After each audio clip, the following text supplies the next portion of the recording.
Bienvenue dans C'est C'est jamais jamais simple. simple.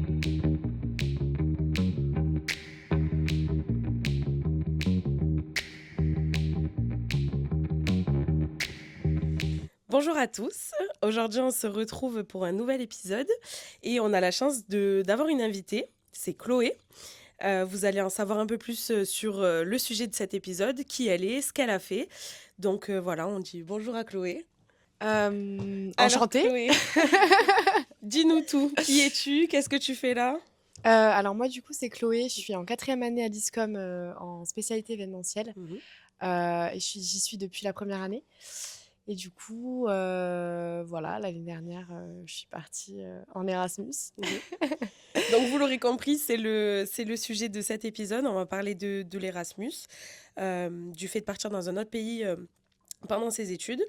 Donc, dis-nous tout, comment ça fonctionne, où est-ce que tu es partie, pendant combien de temps? Alors, je suis partie en Pologne pendant 5 mois. Mhm. Comment ça fonctionne? C'est donc en fait, ça dépend des écoles déjà. Moi, je m'en suis rendu compte en allant là-bas que chaque fac et chaque école ont un système différent pour être acceptés.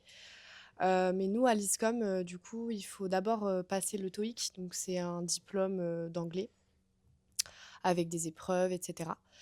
Et ensuite, à partir du résultat du TOEIC et de notre diplôme, on peut participer ou non donc, sur une plateforme exprès que l'ISCOM Paris gère, Ok. puisque l'ISCOM Paris gère tous les ISCOM en fait, pour les départs d'Erasmus.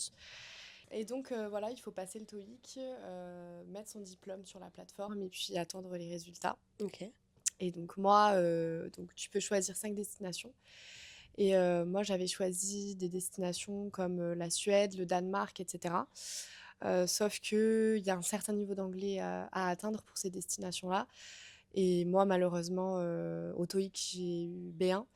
Donc, c'était pas suffisant pour ces pays-là. Donc, la dame de l'ISCOM Paris m'a appelée pour me dire, bon, ben, Chloé, ce sera pas possible pour ces destinations, pour tes choix, etc. Mais si tu as vraiment envie de partir en Erasmus, moi, je te propose la Pologne, Mhm. qui est la seule université qui t'accueillera et qui acceptera ton niveau d'anglais. Ok. Donc, au début, j'ai dit, bon, je vais réfléchir. Je réfléchis pendant le week-end. Mais après, je suis même allée voir Caro dans son Ouais. bureau et tout pour lui dire, bon, qu'est-ce que je fais?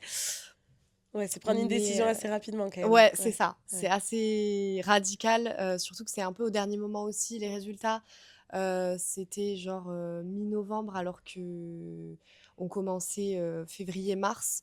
Et donc à ce Ouais. moment-là, bah, tu sais pas encore si tu fais stage ou Erasmus, etc. Donc faut toujours gérer les deux options et tout ça. Donc je suis allée voir Caro, j'en ai parlé à tous mes proches, etc. Et puis je me suis dit, en vrai, moi, mon objectif, c'est vraiment de partir à l'étranger et Mhm. d'avoir mon expérience ailleurs, peu importe le pays, quoi. Donc Ok. je suis très contente au final. Et donc, au final, est-ce que ça s'est quand même bien passé? Donne-nous 3 mots pour résumer ton petit voyage. Ça s'est très très bien passé. Je décrirais mon voyage comme, alors déjà, je dirais humanité.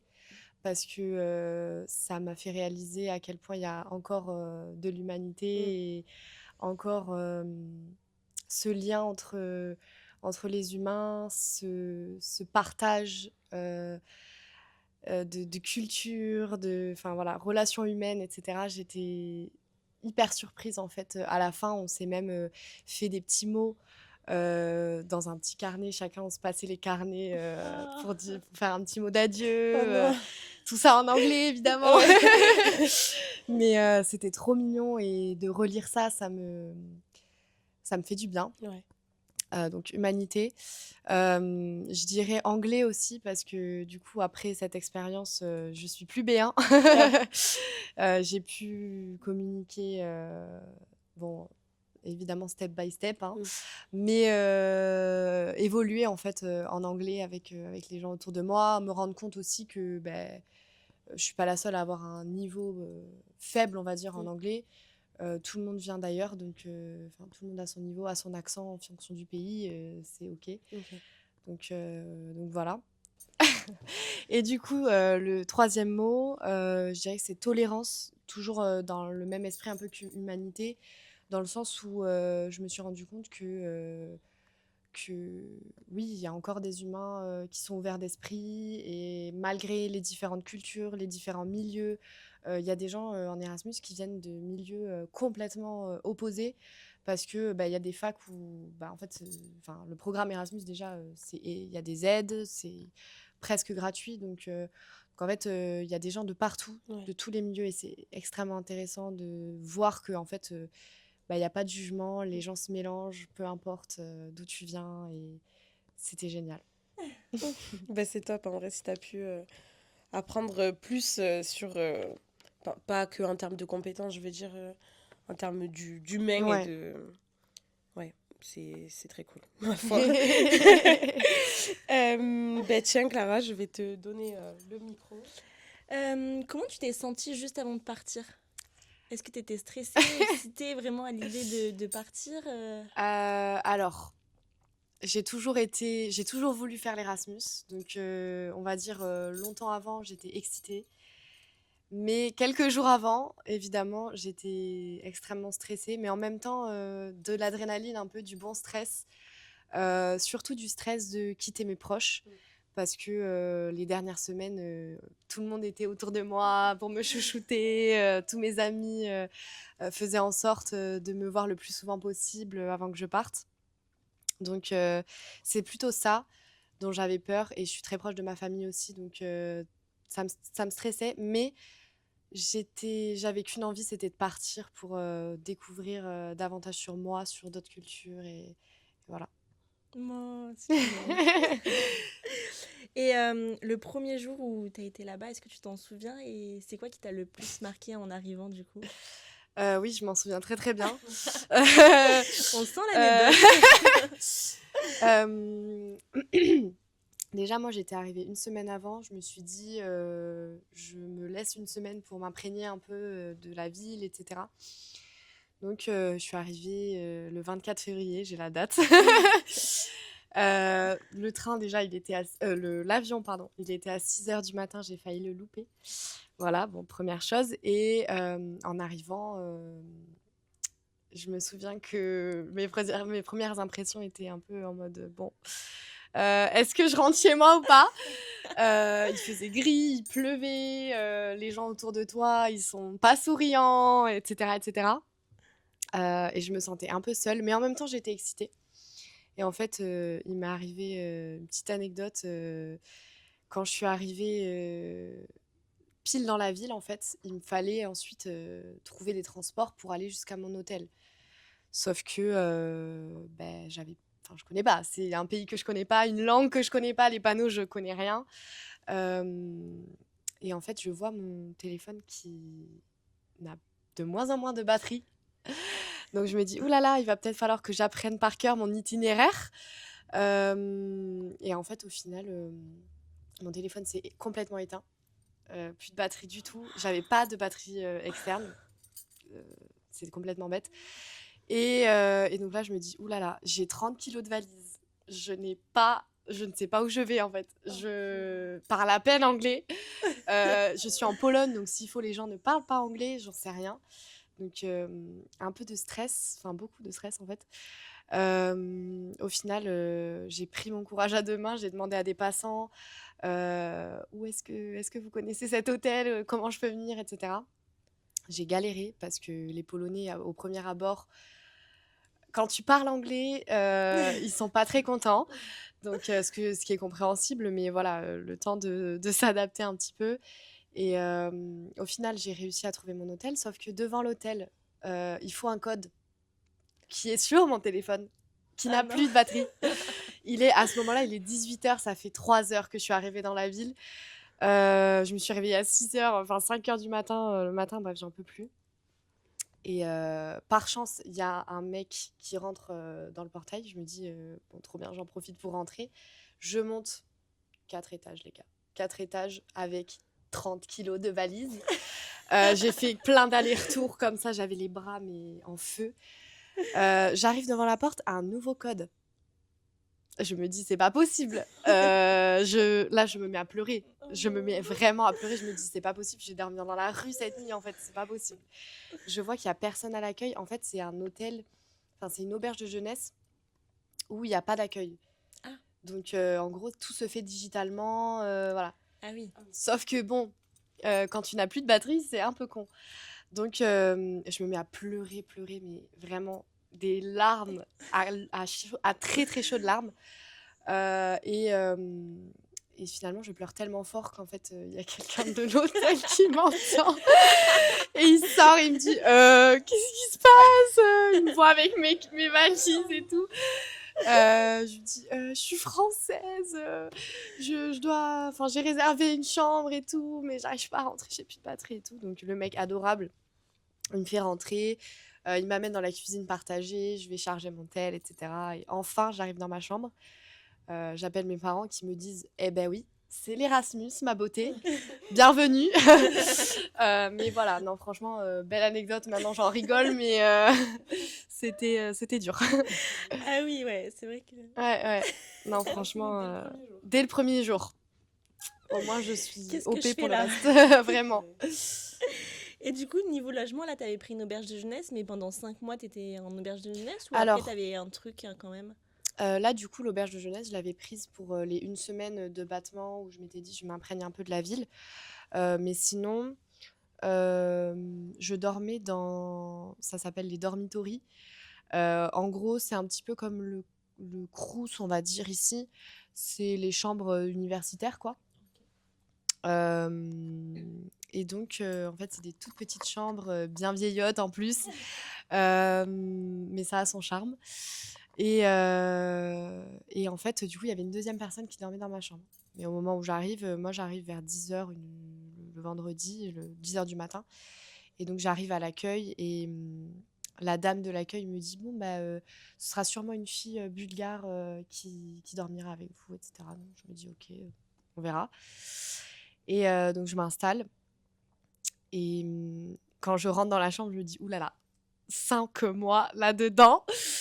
C'est très petit. Mais au final, je me dis, c'est l'Erasmus. De toute façon, c'est moi qui ai fait le choix de dormir dans une chambre universitaire parce que j'aurais pu réserver. Il y avait aussi des base camps, ça s'appelait. C'est des grands bâtiments avec oui, des petits studios exprès pour les étudiants Erasmus, mais c'était plus cher. Et moi, je m'étais dit, autant aller pousser l'aventure jusqu'au bout. Donc j'avais pris la chambre universitaire et ça a son charme. Franchement, j'ai pleuré à la fin pour cette chambre dans laquelle il y avait beaucoup de souvenirs. Mais du coup, j'arrive à 10h et au final, la Bulgare arrive vers 23h en sachant que, je parle beaucoup, mais en sachant que cette Bulgare, en fait, le début de la semaine où je suis arrivée, dans la ville, il y avait déjà le groupe Erasmus qui était créé avec tous les étudiants et tout. Et les étudiants avaient l'habitude de demander ah, moi je suis au dormitory 10, qui est au dormitory 10, blablabla. Donc, et là je vois une fille qui dit ah, ben, moi je suis au dormitory 10. Je dis ah, ben moi aussi, trop bien. Donc on s'envoie un message en DM, tout ça en anglais. Hein. À ce moment-là, c'était Google Traduction pour moi. Voilà, mais tout ça en anglais. Et donc, je lui dis, ah, trop bien et tout. J'ai vu sur le groupe qu'on était dans le même dormitory. On est les seuls. Je sais pas quoi. J'espère qu'on se retrouve dans la même chambre et tout. Et en fait, bah, c'était elle qui était dans ma chambre. Voilà, donc hasard de fou. Et on était trop contentes. Et au final, voilà, on s'est trop bien entendu. Ah bah tant mieux. C'était génial. Ah non, c'est trop bien. Par contre, il y a une petite chose qu'on n'a pas dit, c'était quoi la ville? Oui, pardon, la base. Alors, ça s'appelait Łódź en polonais, mais ça s'écrit, si on le lit en français, c'est Lodz, Lodz. Et c'est à 1 heure à peu près en train de Varsovie. D'accord, ok.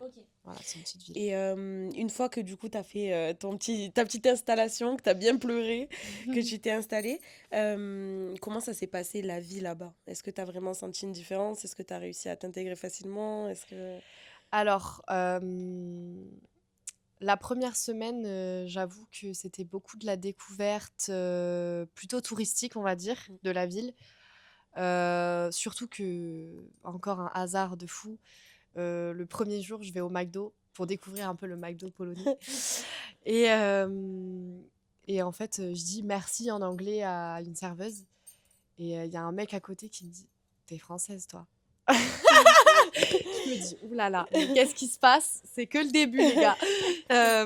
Donc truc de fou. C'était pas du tout un mec en Erasmus, c'était un mec, qui adorait la Pologne Ok. et qui travaillait là-bas depuis quelques semaines et donc on s'est hyper bien entendus et toute la semaine, il m'a fait visiter un peu la ville et tout, Trop donc bien. c'était génial. Donc je me suis imprégnée un peu grâce à lui au Mhm. début et puis, c'est vrai qu'après, hem, on traîne beaucoup qu'avec des gens, de l'étranger. Mhm. Donc en fait, on découvre la ville, mais d'une différente manière, je pense que, touristique et en tant que locaux, Ok. c'est différent. Ok. Ouais. Et du coup, Mais c'est quoi la chose qui t'a le plus plu là-bas? alors, il y a beaucoup de choses. Hem, j'ai beaucoup aimé déjà la nourriture. Ok. C'est très bon, c'est de la nourriture des pays de l'Est, donc bon, c'est très fat, on va dire. Pommes de terre, raviolis, viande, bouillon, soupe, et cetera. Mais franchement, j'ai adoré et surtout, j'ai découvert ça un peu à la fin malheureusement, mais en gros en tout cas en Pologne, ils ont ça s'appelle des bars mleczne, traduction bar à lait. Ok. Voilà. Mais en gros, c'est des espèces de petites cantines, de petits selfs, un peu comme un flunch, où tu rentres, tu prends ta commande sur le tableau et puis ils te servent direct en fait. Et c'est que de la nourriture traditionnelle et faite maison. C'est délicieux et c'est très peu cher, Ok. vraiment. Et j'ai adoré cette ambiance-là. Ça représente vraiment les Polonais qui se, mmh, qui se rassemblent Mm. dans un endroit un peu. Ça fait. Je sais pas comment expliquer, mais les décors, ça fait vraiment comme dans un film Ouais. vieillot, la petite cantine. J'ai adoré l'ambiance. Et d'ailleurs, la vie là-bas, elle est assez chère. Elle est pas chère, enfin, comparée à la France, c'est pas cher. En Ok. gros, déjà, la monnaie, c'est pas de l'euro. Mhm. Euh, c'est du zloty. Ok. Et donc, en fait, 1 euro est égal à 4 zloty Ah là-bas. oui. Donc, on divise tout le temps par 4. Ok. Donc non, c'était beaucoup, beaucoup moins cher. Je pouvais facilement manger pour 3 euros, même pas. Ah oui. Ah oui. Ouais, Ok. vraiment. Ah, je pensais pas, tu vois. Ouais, ouais. Ouais, moi Je aussi, pensais que ça aurait Franchement, été ça fait plus cher. plus cher. ça, c'était un gros, gros avantage. Même en tant qu'étudiant Erasmus, l'alcool, tout ça, c'est bête, mais... L'alcool. L'alcool. Mais voilà, les Polonais sont des gros fêtards aussi. Ah. Ouais, ouais. Et du coup, mis à part ce monsieur que tu as rencontré et qui t'a fait visiter, est-ce que tu t'es fait quand même des amis ou c'était vraiment comme ça, on visite ensemble?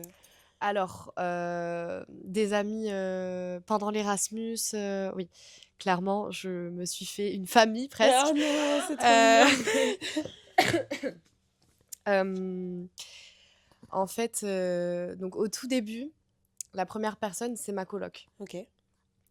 Où c'est marrant parce qu'on se rappelait souvent le premier jour où on était un peu gênés. Elle arrive, on était en mode ah hello, how are you, d'où tu viens, bref. Donc voilà. Et puis petit à petit, ça s'est formé assez rapidement. En fait, dès qu'elle est arrivée, le soir même, on est allé dans un bar parce que dans le groupe Erasmus, justement, il y avait déjà des gens qui disaient bon, bah, venez, on se rejoint quelque part et tout pour faire connaissance. Donc là, ce soir-là, on s'est fait notre premier groupe d'amis. Ok. Il y en a quelques-uns qui sont partis un peu durant l'Erasmus, mais il y en a 2 ou 3 qu'on a gardés vraiment du début à la fin et qu'aujourd'hui, j'ai encore contact avec eux, dont un Italien, un Portugais, enfin voilà, vraiment de partout. Et ça n'a pas été compliqué, franchement. En fait, moi, justement, c'était ça mon objectif, c'est de partir, c'était de parler et de découvrir plein de choses. Surtout, moi, au début, j'étais matrixée par mon anglais. Vraiment, mon objectif, c'était d'améliorer mon anglais. Je calculais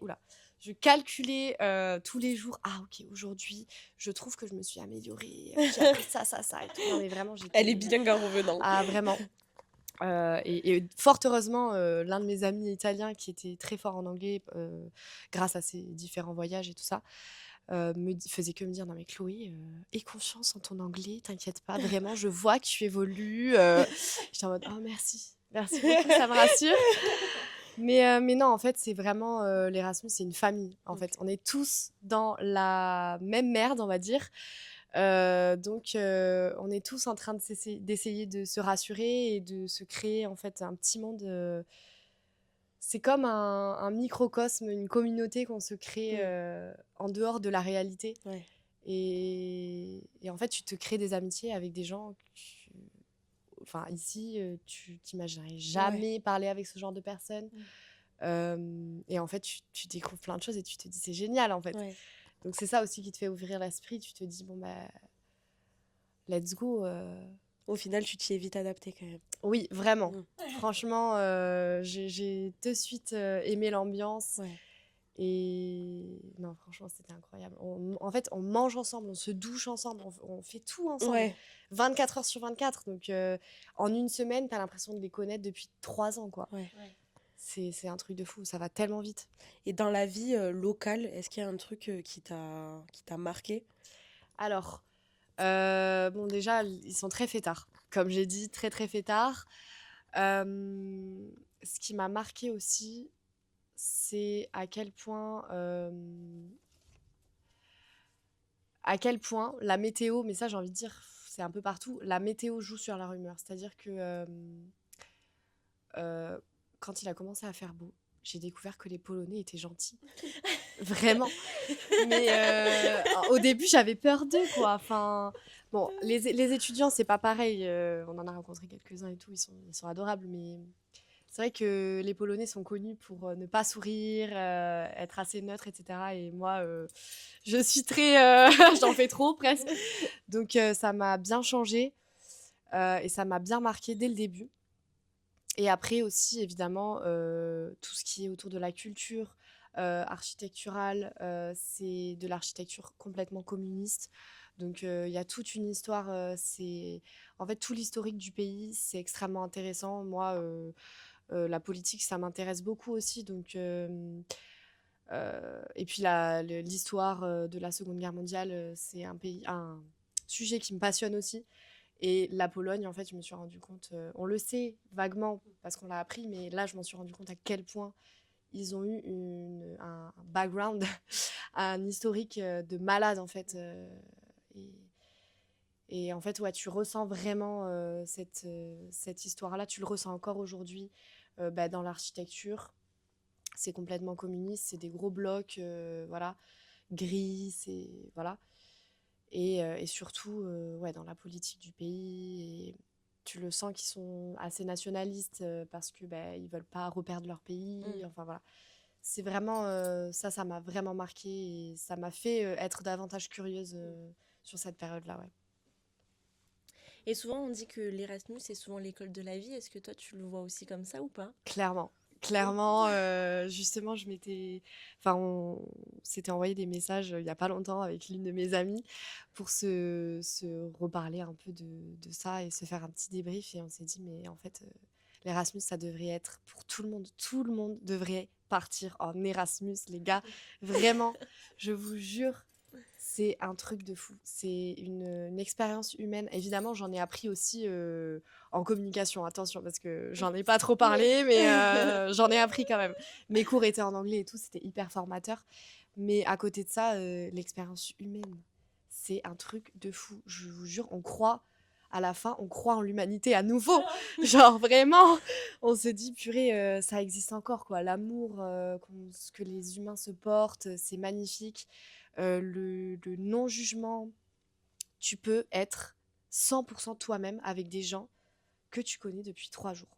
C'est un truc de fou. Donc ça, ouais, pour gagner en confiance en soi, c'est incroyable. Franchement, c'est incroyable. Et le retour, tu l'as vécu comment? Très dur.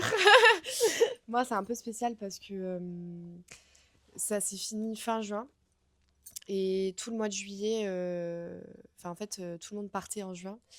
Et mes parents devaient me rejoindre en juillet pour faire un espèce de petit voyage en Pologne pour venir me voir. Et donc, du coup, j'ai passé tout un mois avec eux encore là-bas. Donc, c'était un peu une espèce de transition Mm. où bon, bah, tous mes amis sont partis, mais je suis encore dans le pays, un peu bizarre. Mais donc, du mal à réaliser encore et à prendre du recul. Ce qui a été le plus dur pour moi, c'était le départ de ma coloc, hein, clairement. On s'est fait un tatouage en commun d'ailleurs. C'est ma sœur. Vraiment, elle va venir me voir d'ailleurs bientôt.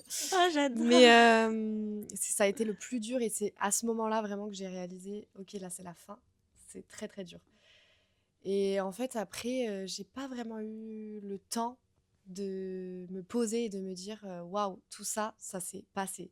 C'est un truc de fou. C'était tellement intense en fait que maintenant, c'est comme si c'était un rêve.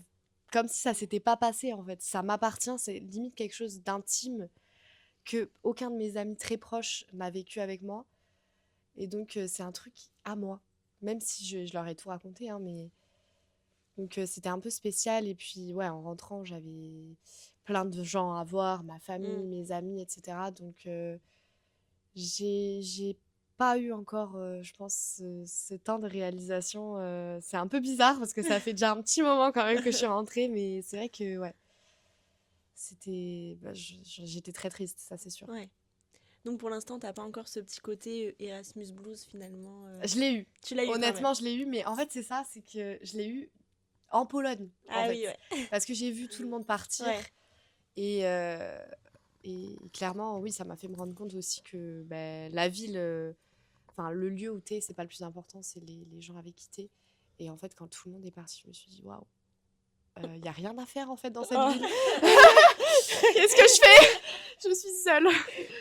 Non, mais voilà. Et par contre, on a parlé de tout ça, mais on n'a pas parlé vraiment du concret. Tu faisais quoi concrètement de tes journées? T'allais à la fac? Tu faisais quoi? Enfin, Alors, concrètement, j'allais à la fac, en Mhm. effet. J'avais quelques cours dans la semaine. C'était beaucoup plus léger que l'ISCOM, ok. puisque c'est une fac. Mais je me réveillais le matin, je préparais mes alternances aussi, parce que Eh je oui. devais aussi réfléchir à mon alternance actuelle. Donc, je faisais mes CV, j'envoyais le matin. Ensuite, quand j'avais cours, j'y allais. L'avantage justement de la chambre universitaire, c'est que c'était juste à côté. Mhm. Donc, je marchais jusqu'à l'université. J'avais quelques projets de groupe aussi à préparer, etc. Et puis après, le reste de mon temps libre, c'était généralement rendez-vous au Basecamp, le fameux bâtiment dont je vous ai parlé, où tous les étudiants Erasmus étaient là-bas, en fait. Et clairement, c'était le rendez-vous de tout le monde. On vivait ensemble, on jouait aux jeux de société, on faisait tout et n'importe quoi ensemble, même rien. Mais on était tout le temps collés ensemble, Ok. tout le temps, vraiment. Et est-ce que tu penses que cette expérience a changé une chose en toi? Est-ce que tu es vraiment très différente de la Chloé d'avant? Je sais pas si je suis très différente. Mhm. Je pense que je suis juste encore plus moi-même et que j'assume encore plus ma personne. Et ouais, clairement, ça m'a fait gagner en confiance en moi, ça m'a fait gagner en indépendance. Maintenant, je me considère vraiment comme une adulte.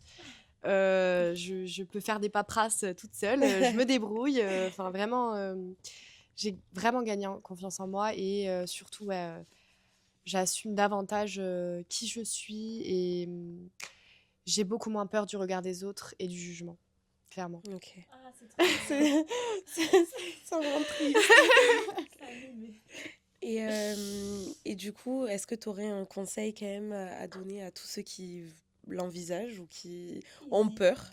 Alors, c'est normal d'avoir peur. Tout le monde qui vivrait ça aurait peur, donc voilà. Mais je pense que tout l'épisode a bien résumé. Honnêtement, c'est une expérience qui est exceptionnelle et qui change une vie, qui change une personne. Donc,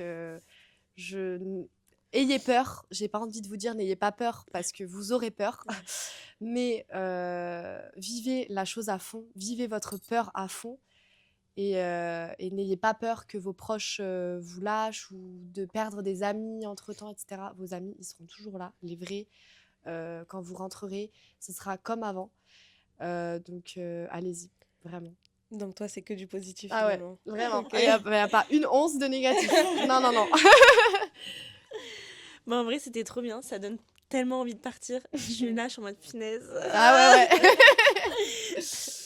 Non, c'était génial. Merci en tout Ah, cas, merci. Chloé, pour cette belle aventure avec toi. Si on a bu tes paroles, mais totalement.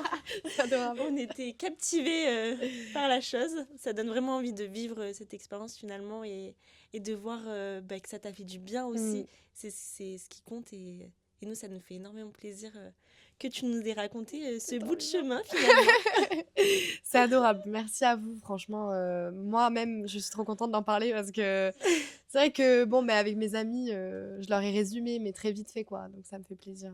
Bon, ben voilà, De ils pouvoir en auront de parler. quoi t'écouter Voilà. et en savoir plus si jamais. C'est génial. En tout cas, nous, on vous dit un grand merci encore de nous écouter vraiment à chaque fois et de vous abonner à notre compte. Et si c'est pas encore fait, n'oublie pas, abonne-toi surtout. Et on se retrouve un mercredi sur 2 à 18h sur toutes les plateformes de streaming. D'écoute. De streaming, j'étais sur Netflix là en fait. D'écoute surtout et sur YouTube aussi. On vous fait des gros bisous et à bientôt. Bisous. Merci.